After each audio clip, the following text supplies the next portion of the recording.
سه درس برای جذب ثروت از سه تا کتاب اولی کتاب مقدس جهان می باشد، پول قرآن. درس اولی که براتون می‌آموزم از کتاب مقدس اسلام قرآن کریم می باشد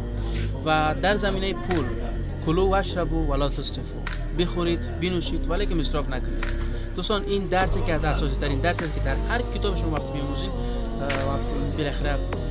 باز هم برمیخوره به همین گزینه که شما اسراف نکنید و اسراف چیز خوبی نیست. درس دوم از کتاب ثروتمندترین فرد بابل هست. البته شاید شما خوانده باشین ولی درس‌های خیلی زیادی داره، از تمام از اینا گزینه‌های خیلی خوبی است، ولی یکی از اساسی‌ترین گزینه که جلب توجه برای ما شده این است که شما پول را در جای باید بگذارید که پول برای شما بچه به دنیا بیاره و بچه از دوباره بچه دار شه و همین رقم نسلی از هر روز در حال افزایش باشه و برای شما یک سرمایه خوبی را و هنگفتی را به ارمغان بیاره. و درس سوم از کتاب پدر پولدار و پدر بی پول از رابرت کیوساکی که برای من خیلی جذاب بود، البته شاید برای شما همچنان این جذاب باشه و هم درس‌های دیگر جذاب باشه.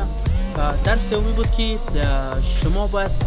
برای پول کار نکنید، کاری کنید که پول برده شما باشه و همچون هر روز برای شما یعنی به عنوان برده کار